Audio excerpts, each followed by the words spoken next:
Good morning class fourth. तो बच्चों आज आपका इंग्लिश ग्रामर का टेस्ट है, ठीक है। तो इसमें जितने भी लेसन आपने पढ़े हैं, जितना आपको पढ़ाया है, जितना आपने रिटन वर्क किया है कॉपी में, उसमें से ही आज आपसे पूछा जाएगा। तो आपने क्या करना है, ध्यान से आपने क्वेश्चन देखना है और उसको समझना है और उसके बाद उसका आंसर करना है, ठीक है। तो ऐसे देख लेते हैं आपका आज का इंग्लिश ग्रामर का पेपर। क्लास फोर्थ, सब्जेक्ट है आपका English grammar, first unit test, date है 19 मई 2021 और मिनिमम मार्क्स है आपका 25 मार्क्स का आपका ये पेपर है। अटैम्प्ट ऑल द क्वेश्चंस, मतलब जितने भी क्वेश्चन आपको दिए गए हैं आपने वो अटैम्प्ट करने हैं। तो देखते हैं फर्स्ट क्वेश्चन क्या है इसमें। Arrange the words given below in alphabetical order. कुछ आपको वर्ड्स दिए गए हैं यहाँ पे, तो आपने क्या करना है, उसको जो हमने पढ़ा था एक अल्फ़ाबेटिकल ऑर्डर, हमने एक डिक्शनरी पढ़ा था, तो उसमें से ही आपने इसको करना है, वैसे ही जैसे सिखाया था उसी तरह से आपने इसको अल्फ़ाबेटिकल ऑर्डर में रखना है। और ये है 6 मार्क्स का, ठीक है। तो देख लेते हैं कुछ वर्ड्स हैं जो। फर्स्ट वर्ड है donkey, monkey, mouse, doll, then door, bed, jug, joke, butter, house, horse, hat, ठीक है।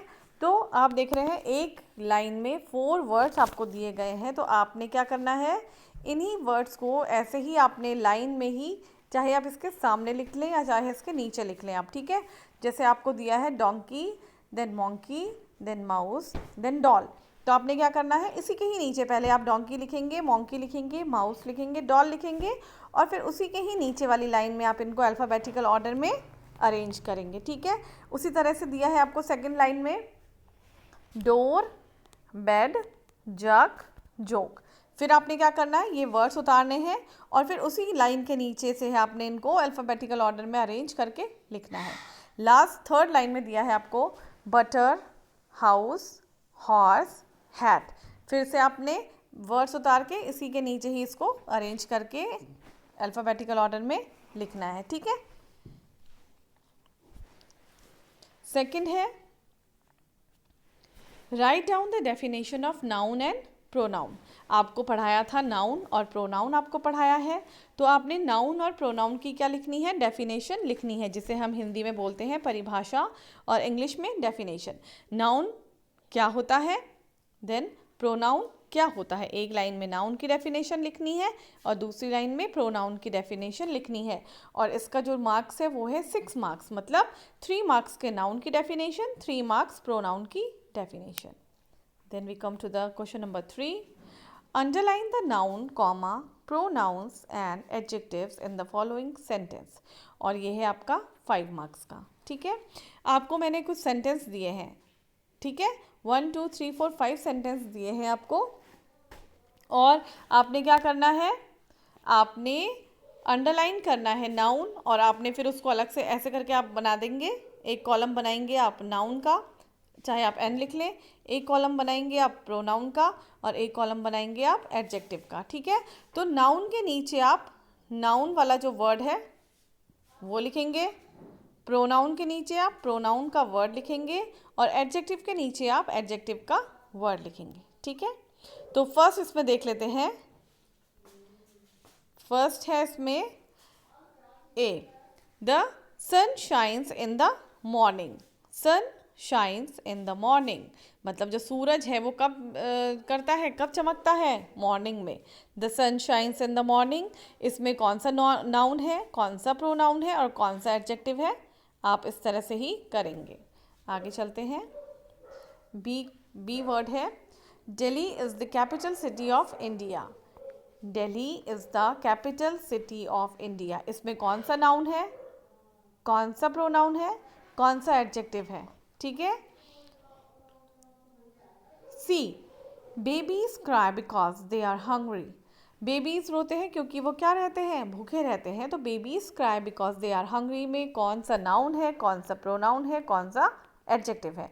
मैंने आपको बता दिया, आप इस तरह से कॉलम बनाएंगे, नाउन का N, प्रोनाउन का P, एडजेक्टिव का A, और उसके नीचे आप नाउन का वर्ड लिखेंगे, प्रोनाउन के नीचे आप प्रोनाउन का लिखेंगे, एडजेक्टिव के नीचे एडजेक्टिव का। D, please give me some food to ईट।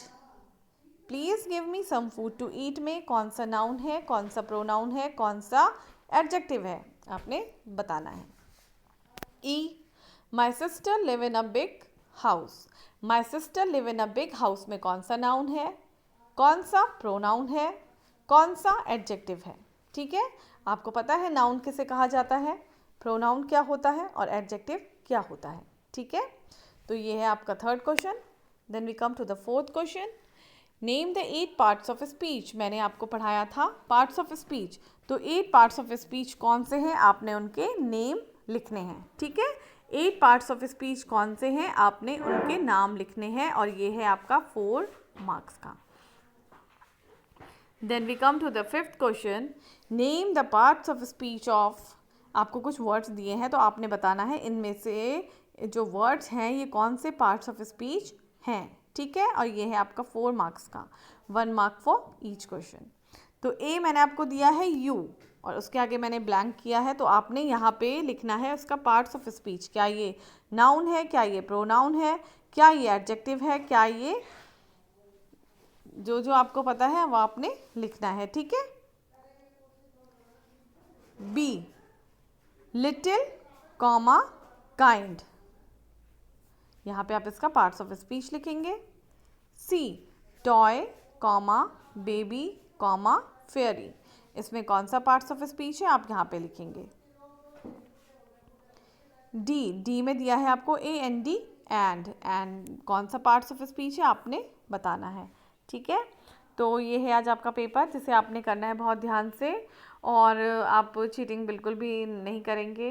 जितना आपने सीखा है, जितना आपको आता है, आप उतना समझ के इसको करेंगे। ओके, और राइटिंग आपकी होगी बहुत ही अच्छी सी, और जब आप कर लेंगे उसके बाद आपने करने के बाद इसका रिटन वर्क का फ़ोटो व्हाट्सएप पे सेंड करना है। ओके, तो ठीक है बच्चों, अच्छे से करिए, ऑल द बेस्ट।